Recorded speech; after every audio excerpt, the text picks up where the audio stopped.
Merci beaucoup Yassir, je suis très content d'être là parmi vous. Je remercie tous les organisateurs pour l'accueil d'hier, c'était très sympathique. Alors la chirurgie en général a connu beaucoup d'avancées et surtout en matière d'orthopédie, l'arthroscopie a complètement bouleversé la prise en charge de ces patients-là. Et puis vous avez vu que les anesthésistes ont toujours été à la page pour justement être à côté des orthopédistes pour réussir ces prouesses techniques. Alors avant, je pense que les moins jeunes d'entre nous ici présents, pour opérer une épaule, c'était vraiment très très difficile de poser déjà l'indication, vu la complexité de cette articulation et vu aussi le nombre de complications post-opératoires qui était très très important.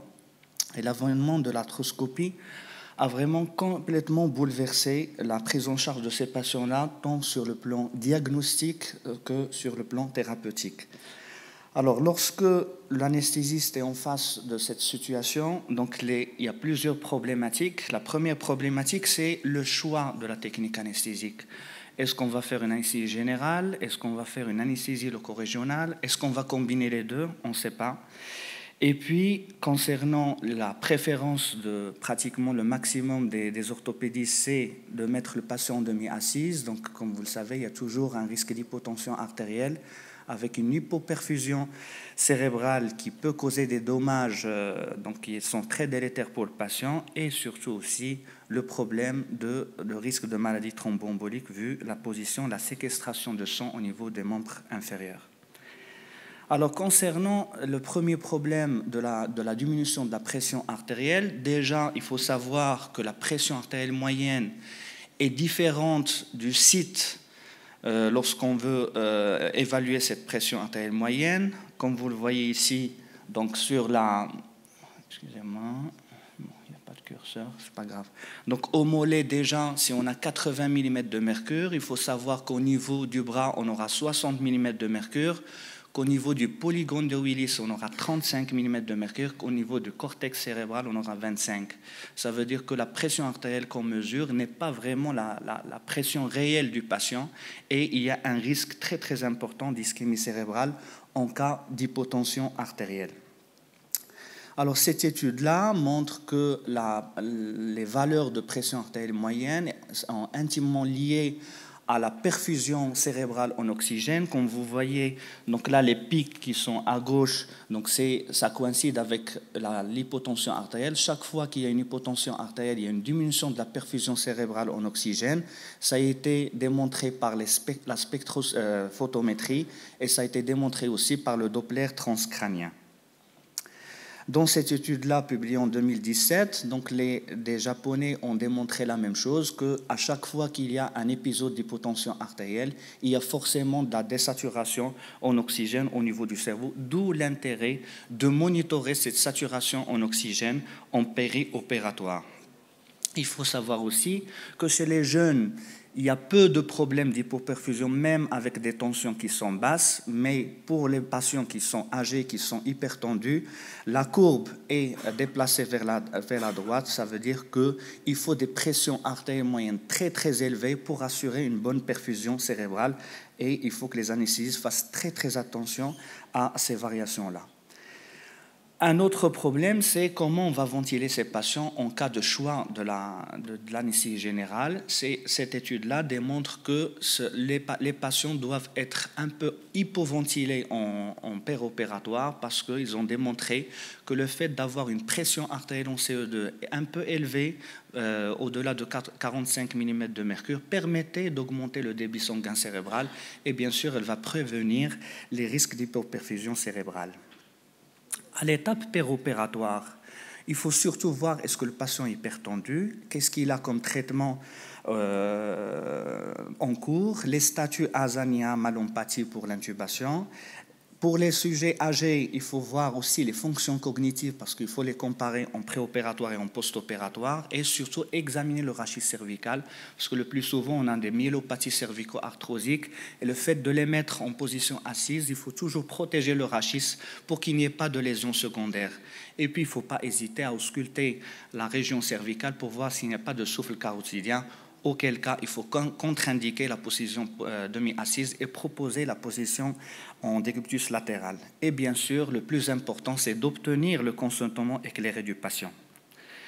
Alors, l'évaluation paraclinique, bon, le bilan donc standard, bon, c'est vrai qu'on n'a pas besoin de groupage, mais pour les patients qui sont anémiques, bien sûr, on aime toujours avoir un groupe sanguin au cas où le patient est déjà anémique en préopératoire.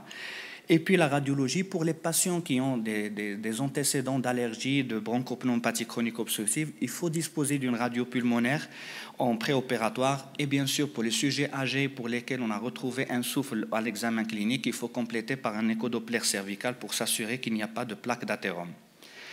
Alors, à l'étape péropératoire, déjà, on peut mettre un monitorage standard et surtout, il faut faire appel à la pression artérielle invasive pour justement traiter chaque épisode d'hypotension artérielle à un moment T pour qu'il n'y ait pas d'hypoperfusion cérébrale parce que comme vous le savez, si on met le brassard, donc déjà s'il y a 5 minutes qui passent, donc déjà le cerveau commence à souffrir, surtout chez le sujet âgé.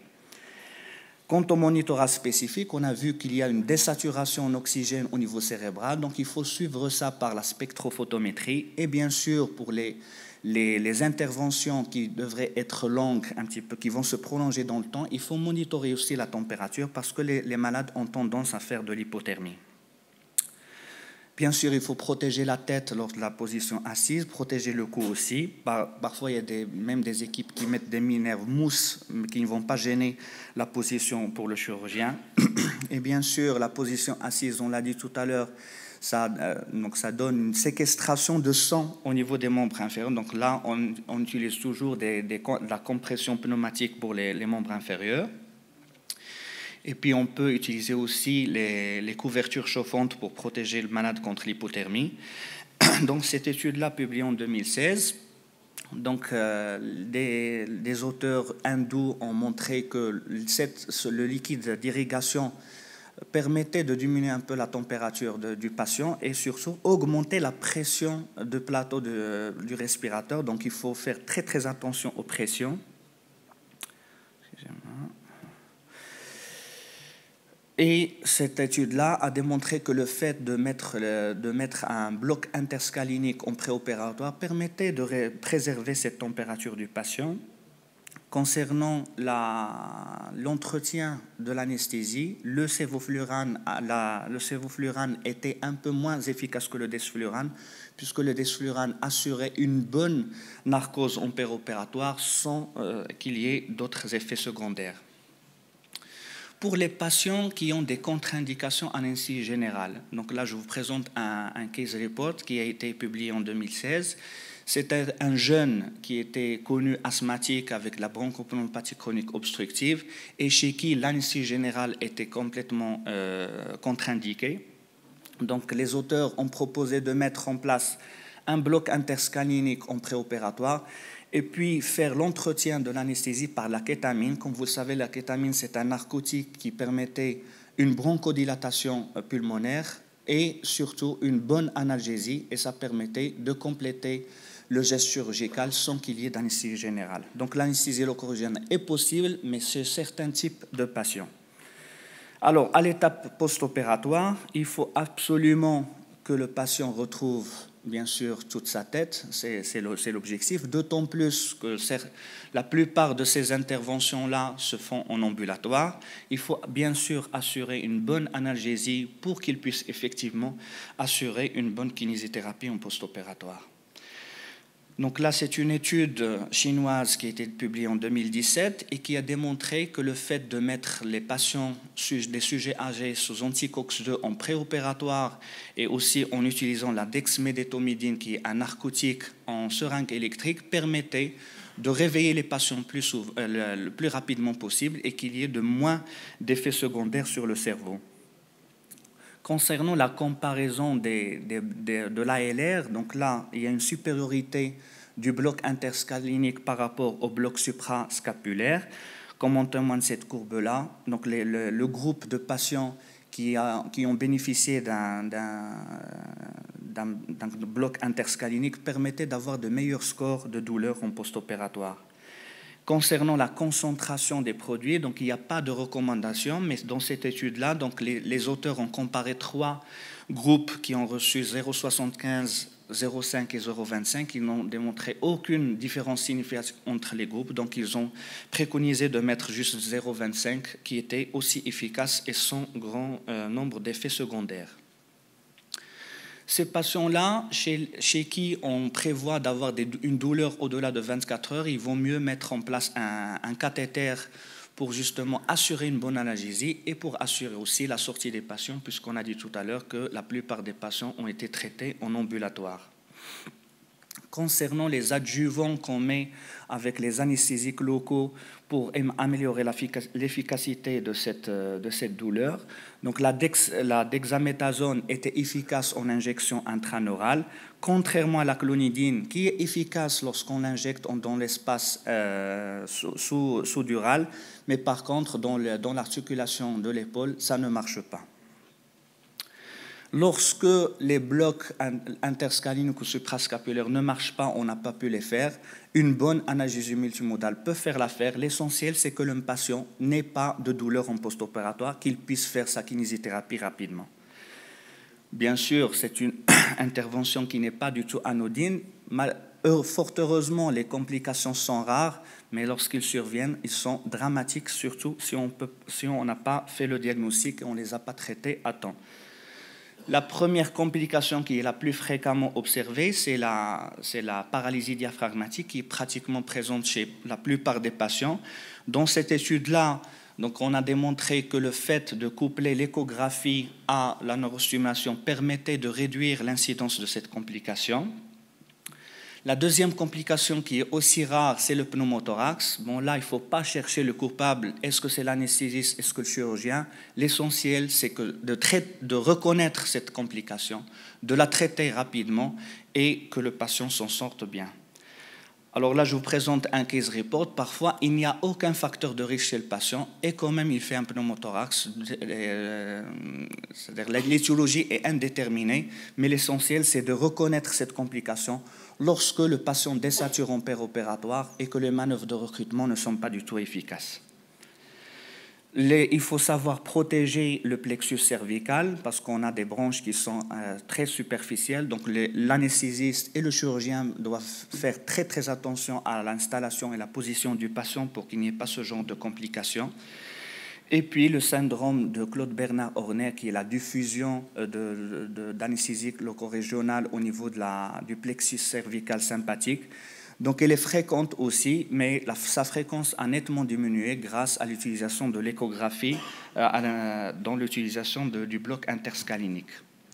Alors, comme message important, la chirurgie de l'épaule par arthroscopie a connu un essor très, très élevé ces derniers temps. La prise en charge périopératoire de ces patients-là est très bien codifiée et que les risques sont inhérents à cette position de mi-assise, à l'anesthésie en général, et que ce soit la locorégionale ou bien l'anesthésie générale, que les complications qui sont rares, mais ils sont malheureusement dramatiques, notamment les ischémies cérébrales en post-opératoire. Et puis, ce type de chirurgie, normalement, doit se faire dans des centres de référence qui ont l'habitude de prendre ce genre de patients en charge. Et puis, pour réussir l'arthroscopie pour les plus jeunes dans la salle, donc il faut bien sûr beaucoup pratiquer, assister à ces congrès-là, et surtout, ce qu'a compris mon ami Yasser, c'est d'être copain avec les anesthésistes. Voilà, merci.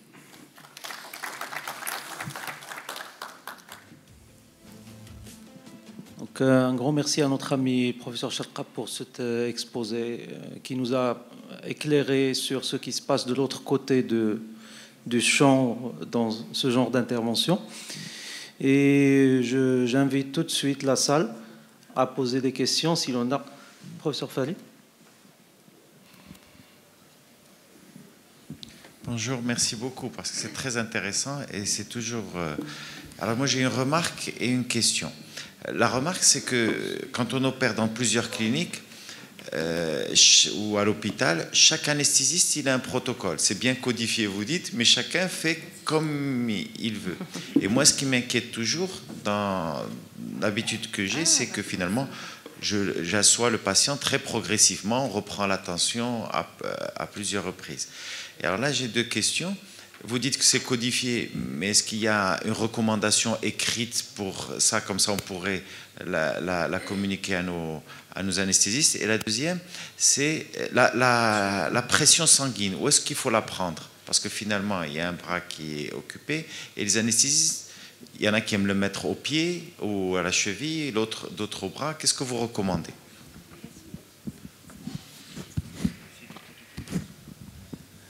C'est une spécialité qui est très très jeune. C'est vrai qu'on n'a pas eu il n'y a pas de recommandation claire concernant la prise en charge de ces patients. Mais vu les complications qui sont survenues par la suite, on a commencé à comprendre un peu la physiopathologie. Et maintenant, lorsqu'on comprend, il faut prévenir. Lorsqu'on dit que la pression artérielle, lorsqu'on la prend au niveau du membre inférieur, elle ne reflète pas la vraie pression artérielle. Donc là, on propose de mettre carrément la pression artérielle invasive et on est tranquille. Ça d'une part. Deuxième part, concernant le monitorage cérébral. Le monitorage cérébral, tout le monde ne dispose pas de la spectrophotométrie. Mais c'est très important de le savoir parce que là, vous avez vu que toutes les études maintenant, ils ont montré que il y a une forte relation entre l'hypotension artérielle et la désaturation en oxygène. C'est vrai c'est une pathologie de jeunes. En général, on en fait beaucoup de patients et finalement, rien ne se passe. Il y a des épisodes d'hypotension artérielle, même si on fait l'installation progressive, mais si le malade se réveille, on peut faire un bolus de narcotiques, ça peut baisser la pression artérielle. Donc, mais c'est le sujet âgé, c'est très important de maintenir une pression de perfusion cérébrale aux alentours de 70 mm de mercure. Donc il faut que la pression artérielle moyenne soit aux alentours de 100 mm de mercure. Donc là, c'est l'expérience. Mais comme je vous ai dit, les complications sont très très rares. Mais quand elles surviennent, elles sont dramatiques. Je peux, en tant qu'anesthésiste, je peux dire que j'ai toujours fait comme ça et ça a marché. Mais le jour où j'aurai un AVC ischémique en post-opératoire, on va s'en mordre les doigts. Et on est tous responsables, que ce soit l'anesthésiste ou le chirurgien. Donc c'est pour ça que depuis l'avènement de l'arthroscopie dans le service, donc on a procédé progressivement. C'est vrai qu'on a fait quelques erreurs en mettant la pression artérielle au niveau du membre inférieur. Et puis on a lu, on a compris, on a assisté à des congrès. Et il n'y a pas de recommandation claire, mais il y a quand même le bon sens. Le bon sens, c'est lorsqu'on comprend la physiopathologie des complications, on fait tout pour les prévenir. Deuxième question, s'il vous plaît. C'est bon? Est-ce qu'il y a d'autres questions dans la salle? Professeur Mahfoud.